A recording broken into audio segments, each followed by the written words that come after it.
السلام علیکم ورحمۃ اللہ وبرکاتہ۔ الحمد للہ الحنان المنان الذي خلق الانسان وعلمه البيان والصلاة والسلام على سید الانس والجان وعلى آلہ واصحابہ ذوی الخیر والاحسان، اما بعد فاعوذ باللہ من الشیطان الرجیم، بسم اللہ الرحمن الرحیم۔ وتوبوا إلى الله جميعا أيها المؤمنون لعلكم تفلحون۔ صدق الله مولانا العظيم وبلغنا رسوله النبي الأمين المتين المختار الكريم، ونحن على ذلك لمن الشاهدين والشاكرين والحمد لله رب العالمين۔ بارگاہ رسالت میں آپ صلی اللہ تعالی علیہ وسلم میں درود پاک کا ہدیہ پیش کریں۔ اللهم صل على سيدنا ومولانا محمد معدن الجود والكرم وآلہ واصحابہ الکرام وابنہ الکریم وبارک وسلم صلاة دائمة سرمدا ابدا۔ عزیزان گرامی وقار، رمضان المبارکہ کے اس جمعۃ الوداع میں ہماری شرکت ہے۔ توبہ کا مہینہ، صیام کا مہینہ، قیام کا مہینہ ہم سے رخصت ہونے کو ہے۔ وہ ماہ مبارک جس نے ہمیں راتوں میں کھڑا ہونا سکھایا، وہ پاکیزہ مقدس مہینہ جس نے ہمیں راتوں کو رونا سکھایا، یہ وہ شہر مبارک جس نے ہمیں لمبے سجدے کا ذوق دیا تھا، جس نے ہمیں تلاوت قرآن کی لذتیں عطا کی۔ قرآن سننا اور پڑھنا بنسبت دوسرے مہینوں کے اس ماہ مبارکہ میں کچھ اور ہی لذت تھی۔ اسی ماہ مبارک نے ہمیں خیرات کا جذبہ دیا، دوسروں کے درد کا احساس دیا، بھوک اور پیاس کی شدت سکھائی۔ نہ جانے ایک ماہ مبارک نے ہمیں ہزاروں نعمتوں سے نوازا، اور یقیناً اس کی رخصتی پر غمگین ہونا ایک مومن کی شان ہے۔ اس کی رخصتی پر ظاہر سی بات ہے جسے احساس ہوگا نعمتوں کا، وہ تو پکار اٹھے گا کہ اے رب ذوالجلال، اچانک مجھ سے یہ ساری نعمتیں ختم کر دی جائیں گی۔ ہمارے رات میں کھڑے ہونے کی لذت، قرآن پاک کی تلاوت کی لذت، اور ہمارے گھروں میں سحر و افطار کی یہ تمام رونقیں اچانک رک سی جاتی ہیں۔ بتاؤ میرے عزیزوں، کون ہے جو رات کے اندھیرے میں اپنے گھر اٹھتے ہوں اور چولہے جلاتے ہوں اور مختصر سے کھانے پر اکتفا کر کے جلد سے اپنے منہ کو بند کر لیا جاتا ہے کہ روزہ رکھنا ہے؟ اور کون ہے جو سورج کے ڈھلتے ہی مغرب کا وقت ہونے سے پہلے پہلے اپنے دسترخوانوں پر بیٹھ جاتے ہوں؟ ہزاروں نعمتوں کو سامنے پڑی ہوئی دیکھ کر کے بھی میرے مولا کا انتظار کرتی ہے قوم کہ جب رب تعالیٰ کی طرف سے حکم ہوتا ہے اذان مغرب کا، تبھی ہم اپنے حلق کو تر کر سکتے ہیں۔ باقی ہزار ٹھنڈے پانی، ہزار پھل میوہ جات رکھے ہوں، ہمارا ہاتھ نہیں بڑھتا۔ یہ صبر ہمیں رمضان نے سکھایا تھا، یہ اپنے آپ کو روکنے کا جذبہ رمضان نے ہمیں دیا تھا۔ یقیناً اس کے جانے پر ایک مومن اشکبار ہوتا ضرور ہے، لیکن افسوس اس بات کا ہوگا کہ اگر رمضان کے جانے کے بعد بھی یہ اعلان ہو گیا مولا کی طرف سے کہ فلاں بن فلاں نہیں بخشا گیا، اس کے روزے منہ پر مار دیے گئے، اس کی عبادتیں ضائع کر دی گئیں، تو ہائے محرومی وائے حسرتا، مجھے بتاؤ پھر کس انتظار میں ہم اپنی زندگی کے دن کاٹیں گے؟ اور کون سی وہ گھڑی ہے جس میں بخشش کا اتنا بڑا دریا موجیں مارتا ہو؟ رب ذوالجلال کی ندائیں اور کون سی راتوں کو آنے والی ہیں؟ کیا آپ نے کبھی سنا ہے کہ لیلۃ القدر کے علاوہ یا رمضان کی راتوں کے علاوہ رب ذوالجلال اور سال بھر کی راتوں میں تمہیں بخشش کے لیے اعلان کرتا ہے سوائے چند راتوں کے؟ لیکن رمضان کی ہر رات، حد تو یہ ہے میرے عزیزوں، میرے آقا صلی اللہ علیہ وسلم فرماتے ہیں ہر رات لاکھوں فرشتوں کو مولا اتارتا ہے کہ جاؤ میرے بندے دن بھر بھوکے تھے، رات کو ان کی تفریح قلب کے لیے تم ان کے ارد گرد رہ کر انہیں ٹھنڈک پہنچاؤ۔ ہر رات لاکھوں فرشتے اتارے جاتے ہیں۔ اور پھر یہ حدیث پاک میں ہے جب جمعۃ الوداع آتا ہے، آخری رمضان کا جمعہ، رمضان کا آخری جمعہ، پورے رمضان میں جتنے فرشتے اترے تھے سب ایک ساتھ آج اتارے جاتے ہیں، اور انہیں حکم بھی ہوتا ہے کہ جو بھوکے اور پیاسے تھے ان سے مصافحہ کر کے آؤ، جو میرے لیے بھوک برداشت کرتے رہے ان سے مصافحہ کر کے آؤ۔ حدیث پاک میں ہے آج کے دن اللہ کے ملائکہ کئی لوگوں سے مصافحہ کرتے ہیں، اور پھر یہاں تک کہ فرشتے جب ہم تلاوت کرتے ہیں روزے کے عالم میں، دوسرے تو ہمارے قریب نہ آنا پسند نہیں کرتے ہوں گے، لیکن رب کا حکم ہوتا ہے اے ملائکہ اپنا منہ ان کے منہ سے لگاؤ، اپنا منہ ان کے منہ سے لگاؤ، اور ان کی تلاوتوں کو اپنے منہ سے لے لیا کرو۔ ہم روزے کے عالم میں جس طرح کی بھی ہمارے منہ میں بو آتی ہو، لیکن اللہ رب العزت ہمارے لیے ملائکہ کو اتارتا ہے، یہ تمام تر نعمتیں اچانک ہم سے اٹھا لی جائیں گی۔ ہم بارہا کہتے رہے رمضان سے پہلے کہ یہ شہر غنیمت ہے، یہ ماہ غنیمت ہے، یہ فرصت کا موقع ہے، بار بار کسی کو نہیں دیا جاتا، اور چلو اب گزر رہا ہے رمضان، لیکن اگر اللہ کی بارگاہ میں یہ لکھ دیا گیا ہے کہ اس بندے کا یہ آخری رمضان ہے، اسی سال اس کی موت آنے والی ہے، کسی حادثاتی طور پر بھی موت آ سکتی ہے، کسی کو بیٹھے بٹھائے اٹیک آ کر موت آ سکتی ہے، تو پھر افسوس نہ کرے ایک مومن بندہ تو کیا کرے؟ میرے عزیزوں، جو بچے ہوئے دن ہیں میرے مولا کو منانے کے دن ہیں، یہ آخری جمعہ رب تبارک و تعالیٰ کی طرف سے اگر بخشش کا اعلان نہ ہوا تو بہت بڑی محرومی ہمارے ہاتھ آئی، بہت بڑی ہرما نصیبی ہمارے ہاتھ آئی۔ وہ کیسے کیسوں کو بخشتا ہے۔ میں یہاں پر دو چند باتیں آج عرض کرنا چاہتا ہوں۔ رمضان نے ہمیں کیا سکھایا تھا، رمضان نے ہمیں کیا دیا تھا۔ رمضان کا سب سے بڑا ایک اثر یہ تھا کہ ہمارے دلوں کو اس نے نرم کیا تھا، ہمارے دلوں کو اس نے نرم کیا تھا۔ بہت ساری چیزیں جو ہمارے اندر انا تھی، غرور تھا، تکبر تھا، ایگو تھا، اسے مار دیا تھا۔ ہم غربا اور مساکین کے ساتھ بیٹھ کر کے افطار کرنے میں بھی عیب نہیں سمجھتے تھے، ہم ان کے ساتھ بیٹھ کر کھانے میں کبھی اپنے آپ کو کمتر نہیں محسوس کرتے تھے۔ میرے عزیزوں، رمضان نے دوسروں کے درد کا احساس دیا۔ کیا تمہارے گھروں میں ایسا نہیں ہوا کہ کچھ پکایا گیا ہو اور تھوڑا سا زیادہ ہو جائے تو کسی مسکین کا انتظار کیا جا رہا ہو؟ کیا ہر گھر والے اپنے طرف سے کوئی صدقہ نہ نکالے ہو؟ مسکینوں کا انتظار کرنا دنیا کے لیے میرا یہ چیلنج ہے۔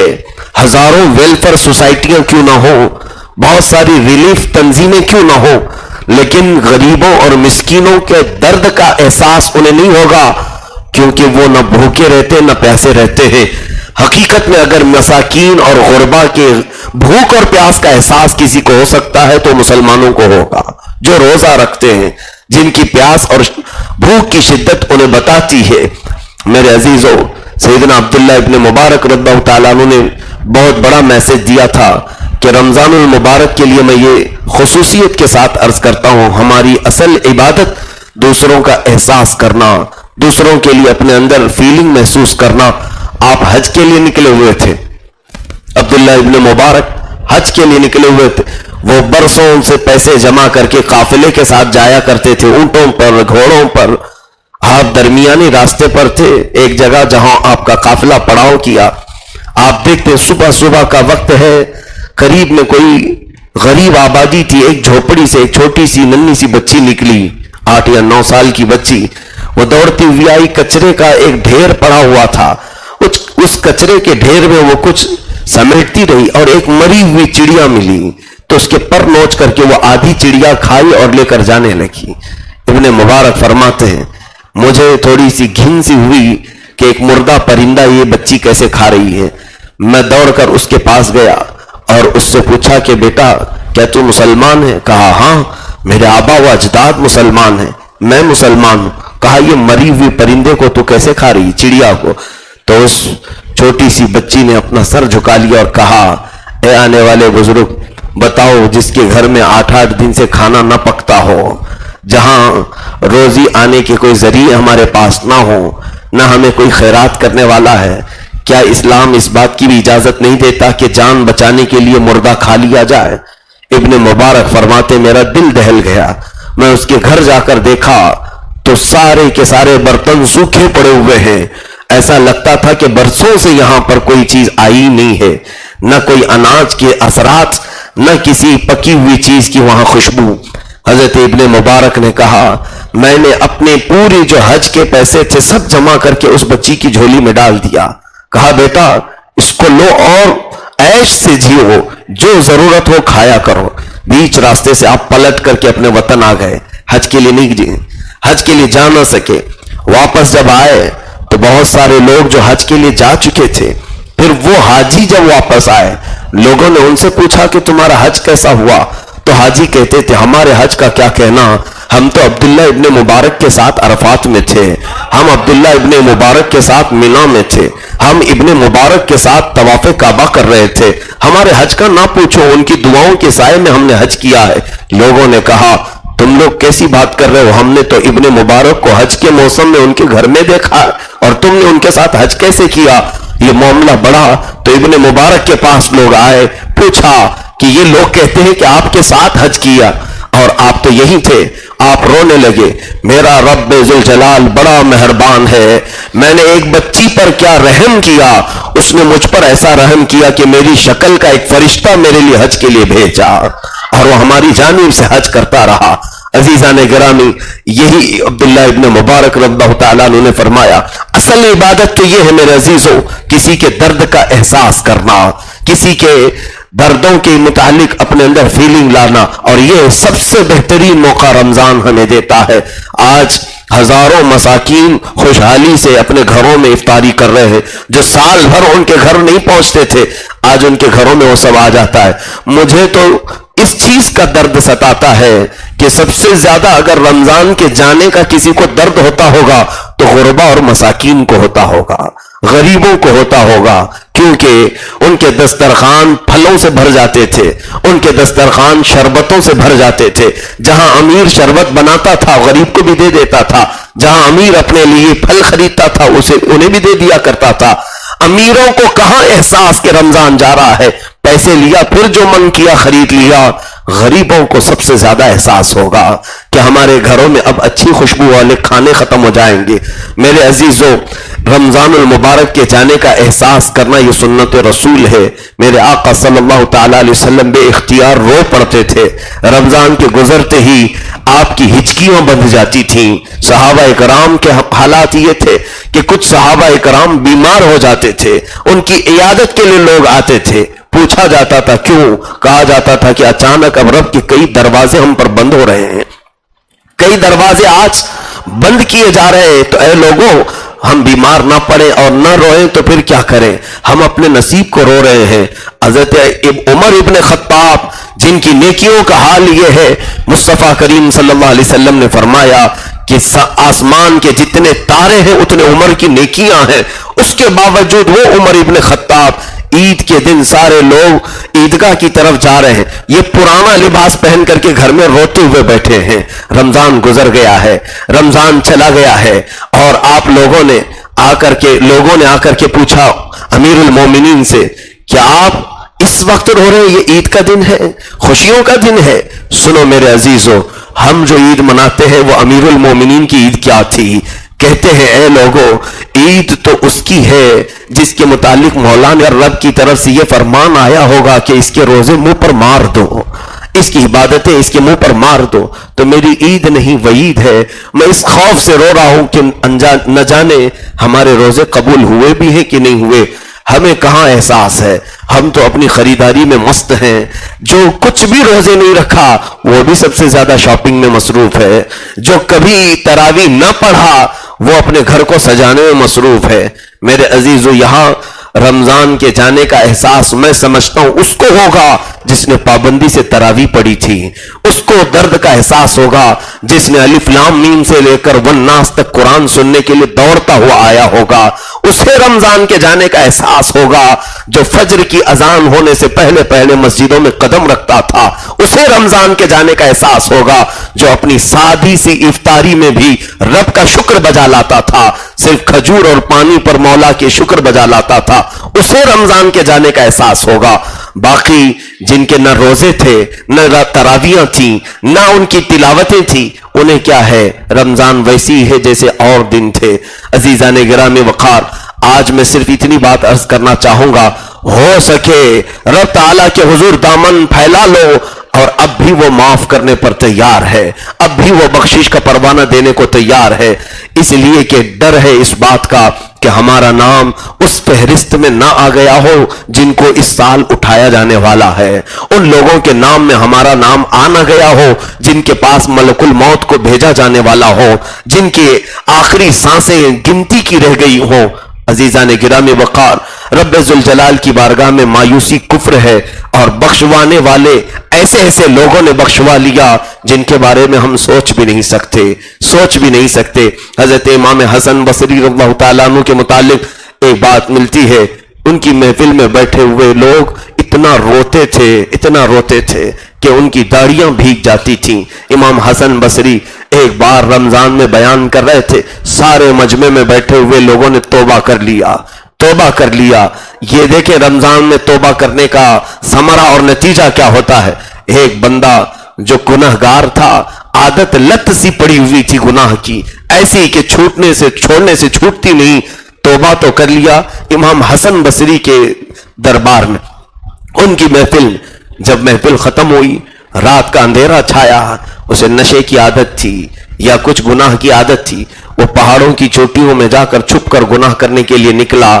جیسے ہی یہ رمضان کے ختم کے دن تھے، یا رمضان گزر چکا تھا، وہ اپنے گناہ کے قریب ہی گیا تھا، غیب سے ندا آئی، اے بندے کیا تجھے احساس نہیں، تجھے ہم نے حسن بصری کی محفل میں تو معاف کر دیا تھا، تجھے پوری طرح سے صاف کر دیا تھا، کیا تو ہماری اس رحمت کو ساتھ نہیں رکھنا چاہتا؟ وہ بندہ بے اختیار روتا ہوا وہاں سے نکل آیا۔ ظاہر سی بات ہے، میں کہنا یہ چاہتا ہوں کہ ہم توبہ تو کرتے ہیں، لیکن توبہ پر کوئی ہمیں استقامت بخشتا ہے، اس توبہ پر کوئی قائم ہمیں رکھ سکتا ہے تو وہ رب ذوالجلال کی ہی ذات ہے، وہی پھر ہمیں رمضان کے بعد بھی بچا سکتا ہے۔ عزیزان گرامی وقار، حسن بصری رضی اللہ تعالیٰ عنہ کی ہی بات ہے، فرماتے ایک عورت روتی ہوئی ان کے گھر آئی تھی اور یہ کہنے کے لیے کہ میرا بیٹا آخری سانسیں لے رہا ہے، جوان لڑکا ہے، اور اس کی ایک ہی خواہش ہے کہ آپ اس کی جنازے کی نماز پڑھائیں۔ حسن بصری نے پوچھا کیا وہ ہماری مسجد میں آتا تھا؟ کہا اس نے نماز کوئی نہیں پڑھی، وہ روزے بھی نہیں رکھتا تھا، ہاں بس اس نے عیاشی بہت کی ہے، لیکن اے امام اب وہ توبہ کر رہا ہے، لیکن بستر پر ہے، اس کا علاج نہیں ہونے والا ہے، اس کی آخری سانسیں چل رہی ہیں، لیکن میرے بچے نے صرف مجھ سے ایک ہی خواہش کا اظہار کیا کہ آپ اس کی جنازے کی نماز پڑھاتے ہیں۔ حسن بصری نے کہا یہ نہیں ہو سکتا، جاؤ تمہارا بیٹا گنہگار ہے، تمہارا بیٹا پاپی سیاہکار ہے، ہم اس کے جنازے میں پڑھانا تو دور حاضر بھی نہیں ہوں گے، کہیں اللہ کا عذاب آئے تو میں بھی اس عذاب میں نہ گرفتار ہو جاؤں۔ وہ بوڑھی خاتون روتی ہوئی گھر آئی، بیٹے نے پوچھا اماں کیا کہا؟ انہوں نے کہا کہ بیٹا تو کیا تمنا رکھتا ہے، تیرے گناہ ایسے ہیں کہ پورا مجمع جانتا ہے، پورا شہر جانتا ہے۔ اس نے ہچکیاں لینی شروع کی، کہا حسن بصری کے زمانے کا وہ نوجوان اپنی ماں سے کہتا ہے اگر میں اتنا گنہگار ہوں اور جس کے جنازے میں حسن بصری بھی نہیں آ سکتے تو ظاہر سی بات ہے میں دنیا کا سب سے بڑا پاپی ہوں، ماں اگر میری موت ہو جائے صرف میری آخری وصیت یہ ہے کہ میرے پیر میں رسی باندھ کر شہر کی گلیوں میں مجھے کھینچتا ہوا لے جانا، میری میت کو کھینچتے ہوئے لے جا کر کسی گٹر میں ڈال دینا، جیسے کوئی کتا مرے تو اسے کھینچ کر ڈالا جاتا ہے۔ ماں تڑپ اٹھی، بیٹا ایسا کیوں کہہ رہے ہو؟ کہا تاکہ پوری قوم کو بتایا جا سکے کہ ایک گنہگار کی موت کا انجام دنیا میں یہی ہونا چاہیے، اس سے بہتر اسے دفن کرنے کا طریقہ نہیں ہونا چاہیے، سب کو یہ بتا دو تاکہ مجھے دیکھ کر اور دوسرے نوجوان سدھر جائیں کہ گناہوں پر جس کی صبح شام ہوتی ہے اس کی موت اسی طرح سے ہونی چاہیے، اس کا جنازہ ایسے ہی نکالنا چاہیے۔ ماں اس کی باتیں سنتی رہی، روتی رہی اور اس نے وعدہ تک لے لیا اپنی ماں سے کہ تم رسی لاؤ گی، میرے پیر کو باندھو گی۔ ماں ہاں کہتی رہی، اور صبح کا وقت نہیں ہونے پایا تھا کہ بھور میں ہی اس کی روح نکل گئی. وہ تڑپ تڑپ کر بستر پر مر گیا. ابھی اعلان بھی نہیں ہوا تھا, اس کی موت کا اعلان نہیں ہوا تھا. دروازے پر دستک ہوئی. خاتون دروازہ کھولتی ہے, دیکھا امام حسن بصری کھڑے ہوئے ہیں. دروازے پر امام وقت کھڑے ہیں. آتے ہی انہوں نے کہا, اے خاتون کہاں ہے تیرا بچہ؟ کہا وہ بستر پر تڑپ کر انتقال کر چکا ہے. کہا میں آیا ہوں, اسے میں غسل بھی دوں گا, اسے میں کفن بھی پہناؤں گا, اس کا جنازہ میں اٹھاؤں گا اور اس کا جنازہ میں پڑھوں گا. کہا وہ خاتون روتی ہوئی, کل میں آپ کے پاس آئی تھی یہی ریکویسٹ لے کر, اس کی ایک ہی التجا تھی, آپ نے تو انکار کر دیا تھا. کہا ہاں مجھے صرف اس کے گناہ معلوم تھے. رات میں جب سویا تو مولا کی طرف سے مجھے خواب میں یہ اشارہ دیا گیا, اے حسن جسے ہم نے معاف کیا ہے تم کیوں اس سے ناراض ہو, جاؤ اس کے جنازے میں. میں نے جب اللہ کی طرف سے یہ پیغام سنا تو پھر احساس ہوا کہ رب ذوالجلال کی رضا اسی میں ہے کہ اس نوجوان کا کندھا دیا جائے, اٹھایا جائے. عزیزان گرامی, یہ واقعہ پڑھنے کے بعد روح مچل گئی. وہ قدیر و جبار خدا ہزاروں پاپ ہونے کے بعد بھی کسی کے جنازے میں امام وقت کو بھی بھیجتا ہے تاکہ اس کی روح کو قرار آ جائے, سکون آ جائے. کون ہے جو ہمارے عیبوں پر ہاتھ رکھ سکے؟ آج کون ہے جو ہمارے گناہوں کو دیکھ کر کے چھپانے کی طاقت رکھتا ہو؟ میاں ہم نے جن کو دوست بنایا ہے, اگر ہم اپنے رات کی تنہائی کے گناہوں نے شیئر کر لیں تو پھر نہ جانے ہزاروں میں ہمیں ذلیل کریں گے, ہزاروں میں ہمیں رسوا کریں گے. ایک تمہارا خالق ہے, ایک تمہارا پروردگار ہے جسے سب ہمارے دلوں کے وسوسے بھی معلوم ہے, ہمارے آنکھوں کی خیانتیں بھی معلوم ہے. لیکن بندہ جب اس سے صلح کرتا ہے, رو کر اس سے صلح کرتا ہے, تو مولا نہ صرف اس کے گناہوں کو چھپاتا ہے بلکہ اس کے اعزاز میں وقت کے بڑے بڑے لوگوں کو بھیجتا ہے. اسی طرح سے خلیفہ ہارون رشید کے زمانے میں ایک شخص ایسا تھا جو بہت ہی گنہگار تھا, بہت گناہ کرتا تھا. اور اس کے گناہ کیا تھے؟ روزانہ ایک طوائف کے کوٹھے پر رہتا تھا اور روزانہ شراب کی ایک بڑی بوتل خریدتا تھا, بڑی بوتل خریدتا تھا. اور اس کے متعلق پورے شہر میں معلوم تھا اس کے پاس یہ دن بھر کمائی کرتا ہے اور رات کو کسی کوٹھے میں گزارتا ہے اور پھر شراب کی بوتل لے کر کے پتہ نہیں کہیں چلا جاتا ہے. لیکن دیکھیں اللہ رب العزت کسی کسی کو ایسی قوتیں عطا کیا ہے کہ وہ بندہ دکھتا تھا لیکن تھا ایسا نہیں. جب اس کا انتقال ہوا تو بادشاہ وقت جب چلتا ہوا جا رہا تھا تو لوگوں نے اس کی لاش کو لا کر کے پھینک دیا تھا. کوئی جنازہ پڑھنے کو تیار نہیں, کوئی اٹھانے کو تیار نہیں. تو وہ سفر بادشاہ کا سواری سے گزر رہا تھا تو بادشاہ نے رکوا دیا, پوچھا کہ کس کی لاش ہے؟ کہا گیا فلاں فلاں کی ہے. کہا اس طرح سے پھینکا نہیں جائے گا, اٹھاؤ اسے دفن کیا جائے گا, مسلمان کی لاش ہے چاہے جتنا بھی گناہ کیا ہو. بادشاہ نے جنازہ پڑھا اور جب دفن کرنے کے لیے گئے اس کی بیوی دھاڑے مارتے ہوئے روتی ہوئی آئی, آج میرے مولا کی ذات پر مجھے اتنا یقین ہوا. اس بادشاہ نے پوچھا کیسے, کیا بات ہے, ذرا بتاؤ بی بی. اس خاتون نے کہا پورا شہر سمجھتا ہے میرا شوہر زانی تھا, میرا شوہر شرابی تھا, لیکن بادشاہ سلامت بات ایسی نہیں تھی. میرا شوہر صرف قوم کو, اللہ کی مخلوق کو گناہ سے بچانے کے لیے اپنے پیسے خرچ کرتا تھا. کیسے؟ کہتی ہے کہ روزانہ وہ کماتا تھا اور جا کر کے کسی ایک عورت جو طوائف ہے اس کے کوٹھے کو رات بھر اجرت پر لیتا تھا. وہ صرف اس لیے لے کر کے بیٹھ جاتا, نہ وہ زنا کرتا تھا نہ اس سے ملاقات کرتا تھا, بلکہ اس کو خاموش ایک کونے میں بٹھاتا تھا اور کہتا کہ یہ پوری رات کی اجرت میں نے دی ہے. اور پھر صبح اٹھ کر کے خوشی سے یہ آتا کہ کئی گاہکوں کو میں آنے سے روک دیا, کئی گراہک کو میں اس کے کوٹھے پر آنے سے روک دیا. اکثر اپنے پیسے اس طرح سے خرید کر کے لوگوں کو آنے سے روک دیتا اور شراب کی ایک بوتل روز خریدتا, لے جا کر کے نالی میں بہا کر آتا اور مولا سے کہتا مولا تیری کائنات سے میں نے تھوڑا سا گناہ کم کرنے کی کوشش کی ہے, تھوڑا سا بوجھ کم کرنے کی کوشش کی ہے. لیکن یہ معاملات کون جانتا ہے؟ جب وہ گھر آتا اس کی بیوی سمجھاتی قوم تو تمہیں زانی اور شرابی کہہ رہی ہے, تم کیا یہ سب کام کر رہے ہو؟ تو وہ کہتا تھا قوم اگرچہ مجھے زانی اور شرابی کہہ رہی ہے کوئی مجھ کو میرا جنازے کے لیے بھیجے گا. وہ زندگی میں کہہ کر کے مر گیا. اس کی خاتون کہتی ہے میں نے اس کی لاش کو لوگوں کے حوالے جو کیا صرف یہ دیکھنے کے لیے ہاں کیا رب تعالی حقیقت میں اس کے تمام اعمال کو دیکھ رہا تھا. جس وقت تمہاری سواری آئی اے بادشاہ میری روح پکار اٹھی. وہ قدیر و جبار خدا کسی کو مایوس نہیں کرتا. جب بندہ اس کی طرف بڑھتا ہے یا اسے راضی کرنے کی کوشش کرتا ہے تو بے اختیار وہ بخشش کا اعلان فرماتا ہے. عزیزان گرامی وقار بے شمار لوگوں نے رب تعالیٰ کو منا لیا اپنی زندگی میں اور اس سے اپنی معافی بھی کروا لی. لیکن آج جو ہم زندہ ہیں ہمیں ہماری فکر کی ضرورت ہے. آج ہمیں ہماری فکر کی ضرورت ہے. جو جا چکے ان کے فیصلے ہو چکے ہوں گے ان کو کہاں رکھا گیا یہ اللہ بہتر جانتا ہے. ان میں سے بعض وہ ہوں گے جن کو اللہ رب العزت نے کچھ نیکیوں کی بنیاد پر آرام و سکون کی نیند دے دیا ہوگا. کچھ وہ ہوں گے جو عذاب میں جھلس رہے ہوں گے. میں کل ہی پڑھ رہا تھا کہ قبر میں جو تپش ہوگی آج ہم 40 ڈگری پر چلاتے ہیں ہائے گرمی ہائے گرمی ہم بنا اے سی کے رہتے نہیں. میں نے ایک روایت یہ پڑھی کہ قبر میں جو دہکایا جائے گا آگ میت کے لیے اگر اس سے 12 میٹر دور کوئی ایک بڑا جانور بیل یا بھینس گزار دیا جائے اس سے 12 میٹر دور تو وہ بھون کر کے کباب بن جائے گی. وہ پورا جانور کباب بن جائے گی. اس تپش میں ہمیں قبر میں قیامت تک کا انتظار گھڑیاں گن گن کر کے کرنا ہے. میرے عزیزو کیا یہ تمام چیزیں ہمارے عبرت کے لیے نہیں ہیں؟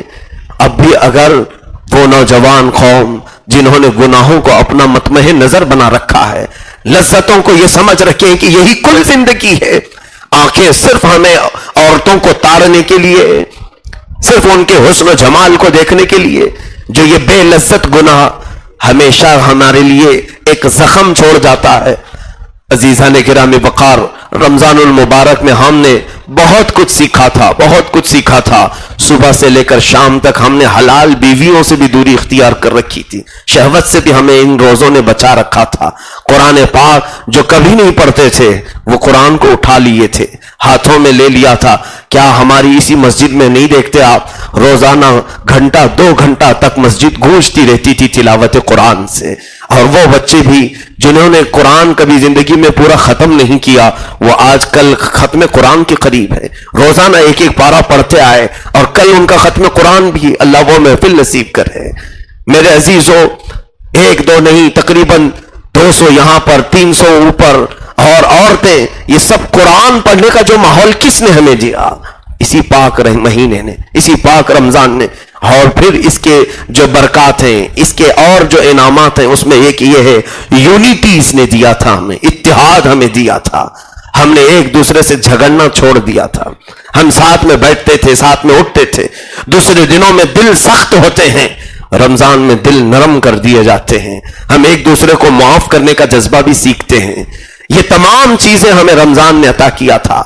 اے میرے عزیزو رب تبارک و تعالیٰ کی بارگاہ میں اولیاء کاملین دھاڑے مار کر کے روتے تھے جب رمضان رخصت ہوتا اور یوں کہتے کہ اے مولا اگر ہماری زندگی کا خاتمہ تو نے لکھا ہے تو بس رمضان ہی میں عطا کر رمضان ہی میں عطا کر.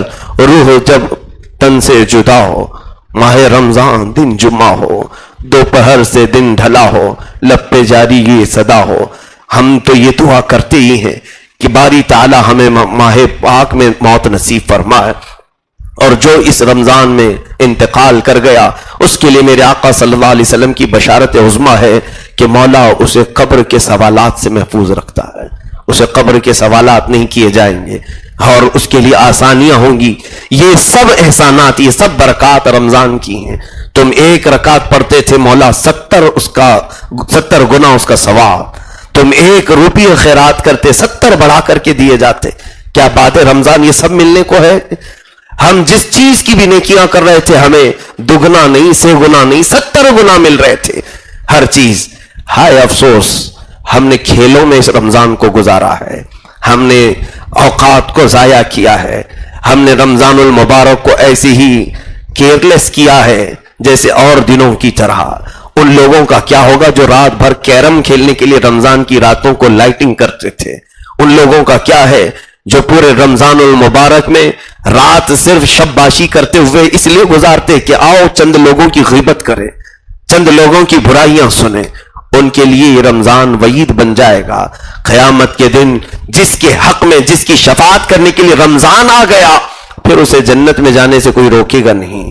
اللہ تعالیٰ کی بارگاہ میں رمضان کی شفاعت مقبول ہے، رب تعالیٰ اس کی شفاعت پر کئی لوگوں کو جنت عطا کرتا ہے۔ میرے عزیزو، بخشوالو مولا تعالیٰ کے حضور اپنے وہ تمام عیبوں کو اس کے سامنے رکھو۔ یقیناً اس رمضان کی جو برکات تھی اس میں سے ایک یہ بھی ہے کہ رمضان نے ہمیں رونا سکھایا تھا۔ ہم تو صرف اپنی چیزوں کے کھونے پر رونا جانتے ہیں، ہم تو اپنے مال کے گم ہونے پر رونا جانتے ہیں، لیکن یہ پاک مہینہ ایسا ہے جو اپنے مولا سے دوری پر بھی ہمیں رلا دیتا ہے۔ رات کی تنہائیاں، ہمارے ذکر کی شبوں میں ہم نے دیکھا ہے کہ بچوں کی آنکھوں سے آنسو کیوں جاری ہو جاتے ہیں، یہاں سجدوں میں دل کیوں تڑپ اٹھتے ہیں، روح کیوں کانپتی ہے۔ یقیناً یہ ماہ پاک ہمیں رب تعالیٰ کی وحدانیت کا ایک ایسا درس دیتا ہے کہ ایسا لگنے لگتا ہے کہ اب جبار خدا کی محفل میں ہم بھی کھڑے ہیں، اور برکت رمضان کی۔ میں تو صرف یہی کہتے جا رہا ہوں کہ کیا کیا چیزیں ہمیں رمضان نے دی تھی، صرف اس لیے کہ تمہیں احساس ہو کہ کیا چیز ہم کھو رہے ہیں، کیا چیز ہم سے جا رہی ہے، کون سی چیز ہم سے رخصت ہو رہی ہے۔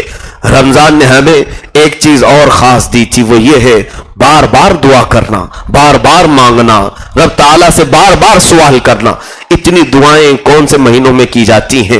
افطار سے پہلے دعا، سحری کے بعد دعا، نمازوں کے بعد دعا، سونے کے وقت دعا، تراویح میں ہر 4 رکعت پہ دعا، پھر ختم ہونے پر دعا۔ یہ تمام دعاؤں کا ذخیرہ کرے، بندہ مانگنے کی عادت ڈال لیتا ہے مولا سے، اور رب تعالیٰ کو ایسے سائلین بہت پسند ہے۔ وہ ارشاد فرماتا ہے فرشتوں سے کہ جو مجھ سے مانگتا ہے اسے دے دیا جائے گا، اگر دنیا میں نہیں تو قیامت میں اس کا اجر اسے دے دیا جائے گا، اور جو نہیں مانگتا مولا اس سے ناراض ہوتا ہے کہ اس بندے کو اب میری حاجت نہیں رہ گئی، اسے اب میری ضرورت نہیں رہ گئی۔ مجھے بتاؤ میرے عزیزو، کیا ہم نے رمضان میں بہت نہیں مانگا اللہ سے؟ بہت ہم مانگتے رہے۔ تو یہاں عاجزی بھی رمضان نے ہمیں دیا، انکساری ہمیں رمضان نے سکھایا تھا، خود غرضی نہیں، منکسر المزاج بننا ہمیں رمضان نے سکھایا تھا۔ ہم بار بار رب ذوالجلال کے حضور شرمندگی کا احساس بھی کرتے رہے، اور جب بھی افطاری کے وقت بیٹھتے تھے کیا ہم یہ نہیں کہتے کہ مولا دن بھر میں جو کچھ ہو سکا ہم نے کیا ہے، قبولیت تیری شان پر ہے، قبولیت تیرے ذمہ کرم پر ہے؟ کیا ہم یہ نہیں کہتے تھے مولا جانے انجانے میں ہم سے خطائیں ہو چکی ہوں گی، تو اسے درگزر کر دے؟ یقین ہے جو بندہ اتنی مرتبہ رب تعالیٰ سے لگا ہوا تھا، اب مجھے بتاؤ جہاں یہ رمضان کا سورج غروب ہوا کون سی افطاری میں دعائیں ہوں گی، کون سے افطاری میں دعائیں ہوں گی، کون سی سحری میں اٹھ کر کے مولا سے مانگا جائے گا؟ ہاں، میرے آقا صلی اللہ علیہ وسلم کی ایک حدیث پاک ہے، رب تبارک و تعالیٰ کو سب سے پسندیدہ عبادت کون سے وقت میں ہے؟ فرماتے ہیں سورج نکلنے سے کچھ دیر پہلے، جب سارے لوگ میٹھی نیند سو رہے ہوں، کوئی بندہ اٹھ جائے اپنے بستر سے اور مولا سے مانگے، رب تعالیٰ کو بے حد پسندیدہ عبادت ہے۔ اور یہ عبادت صرف رمضان کے حصے میں آتی ہے، یہ صرف رمضان کے حصے میں۔ سحری میں اٹھتے ہیں، سحری میں اٹھتے ہی لوگ جلد جلد اپنے اپنے ناشتوں سے فارغ ہو کر دعا میں مشغول ہوتے ہیں۔ کئی لوگ ہیں جو قرآن کی تلاوتوں میں مشغول ہیں، کئی ایسے ہیں جو اٹھتے ہی پہلے تہجد کی نماز ادا کر لیتے ہیں۔ بتاؤ یہ تہجد کا موقع رمضان کے علاوہ کہاں ملتا ہے؟ میرے عزیزو، بہت بڑی بڑی نعمتیں جو پاکیزہ ماہ نے ہمیں دیے تھے وہ چند ہی سانسوں کے بعد اب ہم سے ختم ہونے کو ہیں۔ عید کے دن کا انتظار وہ کر رہا ہے جسے ناچنا ہو، جسے خوشیاں منانا ہو۔ ہم تو عید کا انتظار نہیں کر رہے، مولا کی بخشش کا انتظار کر رہے ہیں۔ اے رب ذوالجلال، اس وقت تک ہم پر سے رمضان کو نہ ہٹا جب تک ہمارے نام کی مغفرت کا اعلان نہ ہو جائے، اور آخری راتوں میں بھی اگر ہم بخشے گئے تو مولا یہ اس کا فضل و کرم احسان عظیم ہے۔ اے میرے عزیزو، آج کے دن کی ایک اور خصوصیت ہے۔ آج پوری دنیا میں، عالم اسلام میں یوم القدس کے نام سے لوگ ایک دن مناتے ہیں۔ جمعۃ الوداع کو بیت المقدس کا دن منایا جاتا ہے، یوم القدس، یہ احساس دلانے کے لیے کہ آج قدس پر جو یہودیوں کا غاصبانہ قبضہ ہے اس کی ہم مذمت کرتے ہیں۔ قدس کل بھی ہمارا تھا، آج بھی ہمارا ہے، اور ہم بازیابی کے لیے بارگاہ الہی میں دعا گو رہتے ہیں۔ رب ذوالجلال ہمارا قبلہ اول ہمیں پھر سے عطا کرتے ہیں، یہودیوں کے پنجوں سے اسے آزاد کرے۔ وہاں پر جو بچے ہیں، وہاں پر جو چھوٹی چھوٹی سی بچیاں ہیں جو بلکتی ہیں. اللہ، ہم ابھی سفر سے وہاں کیا ہے جارڈن تک تو میں گیا، ان ظالموں نے مجھے بیت المقدس کے داخلے سے روک دیا تھا، مسجد اقصی میں جانے سے مجھے روکا گیا تھا. خیر، ظالموں کی آج حکومتیں ہیں، لیکن وہاں کے غربا اور مساکین کو ہم نے دیکھا ہے، جو مصر میں بھی آئے ہیں، جارڈن میں بھی آئے ہیں. ان کے لیے تو حالات ایسے ہیں کہ موت کسی بھی وقت ان کے سر پر ہے، کبھی بھی ان کے وقت پر ہے، سر پر ہے. اور اب تو ایسا ہو گیا ہے کہ ان کے ہاں موت کوئی معنی ہی نہیں رکھتی. تلواروں کے سائے میں ہم کہتے تھے کہ نمازیں پڑھتے ہیں مجاہدین، لیکن وہاں دیکھنے کو ملتا ہے ان کے سروں پر یہودی غاصب بندوق تانے کھڑے رہتے ہیں، وہ ان کی بندوقوں کو سائیڈ میں لگا کر سجدے میں چلے جاتے ہیں. وہ رکوع کرتے ہیں، ان کے سروں پر اس طرح بندوق تانے ہوئے سیکورٹی گارڈ یہودیوں کے کھڑے رہتے ہیں. چھوٹے سے بچے ہم نے دیکھا بندوق کو یوں ہٹائے اور رکوع میں چلے گئے، سجدے میں چلے گئے. ہم نے ان کی جواں مردی کو دیکھا. اور آج ان کے لیے بھی دعا کا وقت ہے میرے عزیزو، جو ملک شام میں بلا قصور کے مارے جا رہے ہیں، بغیر کسی سبب کے مارے جا رہے ہیں. امریکہ اور اس کے دہشت گرد حامی جتنے ملک ہیں، ان سبوں نے ملک شام کو ایک ٹرائل گاہ بنایا ہے. نیا بم بنا کر کے وہ آزماتے ہیں کہ کتنا یہ کام کرتا ہے. نہتے بچوں کو تقریباً 8 سے 10 لاکھ گھر وہاں کے اجڑ چکے ہیں. 8-10 لاکھ کوئی معنی رکھتا ہے؟ اتنے گھر اجڑ چکے. کتنی مائیں ایسی ہیں جن کو ان کے بچوں کی خبر ہی نہیں، کتنے بچے ایسے ہیں جن کو ان کے والدین کی خبر نہیں، وہ زندہ ہیں بھی یا نہیں. اور ہم نے دیکھا جارڈن میں ابھی ریفیوجی کیمپ لگایا گیا ہے، جو سیریا کے ملک شام کے نہتے مظلوموں پر جو ظلم ہوا وہاں سے وہ بے گھر کیے گئے. اتنا بڑا کیمپ ہے جہاں تک نظر ڈالو. اور کیسا کیمپ ہے؟ کپڑے کی جھوپڑیاں ڈال کر انہیں دی گئی ہیں، پناہ میں رکھا گیا ہے. سخت چلچلاتی ہوئی دھوپ میں وہ صرف کپڑے کی ایک جھوپڑی میں زندگی بسر کر رہے ہیں. میرے عزیزو، آج امت مصطفیٰ آزمائش کے دور میں ہے. ہم نے جو نعمتیں کھائی اور آرام سے سوئے، ہم نے اگر ان کا احساس نہیں کیا تو کیسا اسلام ہم نے لیا ہے؟ کیسے مسلمان؟ اللہ کے نبی نے تو فرمایا مومن کی مثال ایک جسم کی طرح ہے. پورے مومنین ایک جسم کی طرح ہیں. ایک عضو کو تکلیف ہو تو پورے جسم میں بخار آنا چاہیے. آج قدس رو رہا ہے، کسی صلاح الدین کا انتظار کر رہا ہے. قدس آج پھر سے کسی عمر ابن خطاب کے انتظار میں ہے. ہم میں کون پیدا ہوگا؟ یہاں تو بولنے کی کسی کو ہمت نہیں ہے. بولو تو اسے مار دیا جائے، دبا دیا جائے، قید کر دیا جائے، قتل کر دیا جائے. میرے عزیزو، آج ظلم کے خلاف کوئی بولنے کو تیار نہیں. سب کو اپنی حفاظت پڑی ہے. کائے کے لیے مصیبت میں اپنا سر ڈالیں خواہ مخواہ بول کر کے. اگر ایسا ہی رہا تو پھر وہی حال ہمارا ہوگا جو میں بارہا کہا کرتا ہوں. جو فارم مرغیاں ہوتی ہیں بہت ساری پنجرے میں بیٹھی ہوتی ہیں، قصاب ایک ایک کو نکالتا ہے، کاٹتا ہے، کوئی مرغی واویلا نہیں مچاتی، کوئی مرغی چیخ پکار نہیں کرتی. وہ مرغیوں کو قتل ہوتے ہوئے دیکھتی رہتی ہے اور اپنے چرنے میں مصروف ہوتی ہے. یہی حال آج ہمارا ہے. ہم دوسروں کے کٹتے ہوئے دیکھ رہے ہیں، کسی کی کوئی آواز نہیں نکلتی، کوئی کہیں سے پکارتا نہیں. یہ تمام اسلامی ممالک پر جو بیٹھے ہوئے بادشاہ ہیں، ان سب کو یہودیوں کے سانپ نے ڈس رکھا ہے. یہودیوں کا زہر ان کے جسموں میں ہے. یہ کیا بولیں گے؟ ان کی زبان میں یہودیوں نے اپنا گڑ اور شکر رکھا ہے. میرے عزیزو، ان سب کا انتظار نہ کرو. بس بارگاہ الہی میں ہم توبہ کر کے ہم سے جتنا ہو سکے ہم مذمت کریں اور ایک میسج دیں کہ ہم ظلم کے خلاف کل بھی تھے، آج بھی ہیں، اور ہمیشہ ہم ظلم کے خلاف ہوں گے.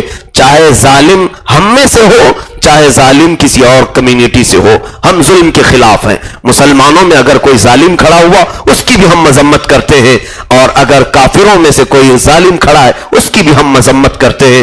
آج یوم القدس ہے، دعا بھی کرے مولا تعالیٰ نہتے مظلوم مسلمانوں کو، خاص طور پر فلسطین، عراق، شام، یمن کے مسلمانوں پر رحم فرمائے. کریم خدا ارحم الراحمین، مولا یہ جمعۃ الوداع تیرے دربار میں ہاتھ اٹھانے کی اب ہمت نہیں مولا. اے کریم خدا، تجھ سے وہ لوگ مانگے جنہوں نے تجھے راضی کیا ہو. مولا دعا کرنے کا حق اس کو ہے جس نے تیرا قرآن صحیح پڑھا. دعا کرنے کا حق اس کو ہے جس نے اپنے سجدوں میں تجھے یاد کیا ہو. اے رب ذوالجلال، ہم کس ہمت کے ساتھ تیرے دربار میں ہاتھ اٹھائے جنہوں نے صرف رات کے گزرنے کا انتظار کیا، دھوپ لگتی تو افطار کے انتظار میں بیٹھے رہ جاتے۔ اے کریم خدا، ہم نے دردوں کا احساس کم کیا ہے، صرف اپنے کھانے کا انتظار زیادہ کیا۔ الہ العالمین، سنا ہے تیرے حبیب کریم صلی اللہ علیہ وسلم نے ہمیں فرمایا ہے تو اپنے بندوں سے 70 ماؤں سے زیادہ محبت کرتا ہے۔ اے کریم خدا، آج جب ہم بھوکے ہوتے ہماری ماں 70 بار ہم سے پوچھ لیتی ہے بیٹا کھایا یا نہیں کھایا، ہماری بھوک کو ہماری ماں برداشت نہیں کرتی۔ اے کریم خدا ارحم الراحمین، ہم نے بھوک اور پیاس جو برداشت کی فقط تیری رضا کے لیے، فقط تیری رضا کے لیے۔ الہ العالمین، ہم تیرے دربار میں نیکیاں تو کچھ لا نہ سکے، آج کے اس جمعۃ الوداع میں ہمارے 2 آنسو بھی ہماری بخشش کا ذریعہ بن جائے۔ مولا، جن کی آنکھیں آج بھیگی ہیں ان کی آنکھوں کو تو آگ حرام فرما دے، جہنم کی آگ ان سب کے لیے حرام فرما دے۔ اے کریم خدا ارحم الراحمین، یہ رمضان جو ہمیں رونقیں بخشتا تھا، جس کے اجالے تھے، جس کی راتیں بھی دن کی طرح تھیں، جس کی سحری، جس کی افطاریاں ہمیں ایک سرور بخشتی تھیں، ہم بڑے شوق سے اسے سجاتے تھے۔ مولا، کلام مقدسہ ہم بغیر کسی اکتاہٹ کے سنتے بھی تھے اور پڑھتے بھی تھے۔ اے رب ذوالجلال، تیرے کلام کی وہ مقدس آیات کبھی یاسین کی شکل میں، کبھی رحمان کی شکل میں، کبھی کہف کی شکل میں، کبھی ملک کی شکل میں، جو کچھ بھی ہم تلاوت کرتے تھے مولا، ایک احساس ہوتا تھا کہ تیرا میسج، تیرا پیغام براہ راست بندوں کو جو آیا ہے۔ اے رب ذوالجلال، اب اس ماہ مبارکہ کو جو ہم سے ختم کیا جا رہا ہے، اگر یہ مہینہ ہماری زندگی کا آخری مہینہ ہو مولا، بغیر بخشے ہوئے رمضان کو ہم سے ختم نہ فرما۔ الہ العالمین، آج ہماری آنکھیں اس لیے دکھ رہی ہیں کہ کہیں اس رمضان میں بھی تیرا یہ اعلان آ گیا کہ فلاں نہیں بخشا گیا ہے، فلاں کا بیٹا مردود ہے، اس کے روزے اس کے منہ پر مار دو، اس کی عبادتیں اس کے منہ پر مار دو۔ اے رب ذوالجلال، وائے حسرتا، وائے محرومی، ہم پھر کس کے دربار میں اپنی شکایت لے کر جائیں؟ ہم کس کے دربار میں اپنی شکایت کریں؟ الہ العالمین، گندے نکمے جیسے بھی ہیں، خار ہیں، بدکار ہیں، ڈوبے ہوئے ذلت میں ہیں، خار ہیں، بدکار ہیں، ڈوبے ہوئے ذلت میں ہیں، کچھ بھی ہے لیکن تیرے محبوب کی امت میں ہے، کچھ بھی ہے لیکن تیرے محبوب کی امت میں ہے۔ اب یہ بتا ہم اپنے داستان غم تیرے علاوہ کس کو سنائیں؟ تجھ سے جو منہ چھپائیں تو کریں کس کے سامنے؟ تجھ سے جو منہ چھپائیں تو کریں کس کے سامنے؟ کیا اور کسی سے توقع نظر کی ہے؟ اے رب ذوالجلال، آج تجھے جمعۃ الوداع کی عزت کی قسم، آج تجھے تیرے شان ستاری کی قسم، آج تجھے تیرے شان غفاری کی قسم، جتنے ہاتھ اٹھے ہیں مولا، ہاتھوں کے نیچے گرنے سے پہلے ہماری بخشش کا اعلان فرما دے۔ ارحم الراحمین، اس ماہ مبارک کو ہماری مغفرت کا ذریعہ بنا دے، ہماری روح کا قرار بنا دے، ہمارے گناہوں سے آزادی کا سبب بنا دے۔ الہ العالمین، دنیا ہمیں ہر طرح کے گناہوں کی دعوت دیتی ہے، کبھی ہماری آنکھوں سے گناہ، کبھی ہمارے ہاتھوں سے گناہ، کبھی ہمارے پیروں سے گناہ، کبھی ہمارا پیٹ حرام کھانے کی خواہش کرے، کبھی زبان ہمارے چٹخارے بھرتی ہے۔ الہ العالمین، ایک میں کمزور کتنے گناہوں سے لڑتا رہوں۔ الہ العالمین، اگر تیرا فضل نہ ہو تو یہ دنیا کب کے ہمیں گناہوں سے مار دے گی۔ مولا، اے رب ذوالجلال، اس کے دامے فریب سے ہم سب کو آزاد فرما دے، اس کے چنگل سے، اس کے زلزلے سے، اس کے دلدل سے ہمیں آزاد فرما۔ کریم خدا ارحم الراحمین، بوڑھوں پر بھی رحم فرما، بچوں پر بھی رحم فرما، جوانوں پر بھی رحم فرما، عورتوں پر بھی رحم فرما۔ مولا، اس ماہ مبارک میں تیرے لیے جو بستر پر پڑے ہوئے مریض تیری بارگاہ میں آس لگائے بیٹھے، کچھ تو موت و حیات کی کشمکش میں ہے مولا، اگر ان کے حق میں صحت بہتر ہو تو انہیں شفا عطا فرما دے، اگر ان کے حق میں صحت بہتر نہ ہو تو بہتر معاملہ فرما دے۔ اے کریم خدا ارحم الراحمین، کچھ ہمارے پاس چھوٹی سی بچیوں کی درخواستیں آئی ہیں، 6 سال کی بچی جسے پورے ہاتھ کا کینسر۔ اے رب قدیر، ایک غریب گھر جو کینسر کے علاج کا بوجھ برداشت نہیں کر سکتا، ارحم الراحمین، اگر وہ تیری آزمائش میں ہے تو مولا ہم کمزوروں سے تو آزمائش نہ لے، ہم کمزوروں سے تو امتحان نہ لے. قدیر و جبار خدا تو نے تو فرمایا لا یکلف اللہ نفسا الا وسعها، اللہ کسی جان پر اس کی طاقت سے زیادہ تکلیف نہیں دیتا. ارحم الراحمین ہمارے کمزور جسم تیرے عذاب کو سہنے کے قابل نہیں. مولا بے سبب بے حساب ہم کو بخش کر کے جنت عطا فرما. اے رب ذوالجلال اخیر میں صرف اتنی التجا ہے، ہم نے وہ آنکھیں رکھی تو نہیں ہے کہ سوال کرے، مگر پھر بھی تیری کریمی کی شان پر ہم آس لگائے صرف اتنا سوال کرتے ہیں، نہ جانے یہ آنکھیں کب ہمیشہ کے لیے بند ہو جائیں. ان آنکھوں کو ایک بار جمال مصطفیٰ عطا فرما دے، رسول کریم صلی اللہ علیہ وسلم کے دیدار سے مشرف فرما. وصلی اللہ تعالی علی خیر خلقہ محمد وآلہ وصحبہ اجمعین وآخر دعوانا الحمدللہ.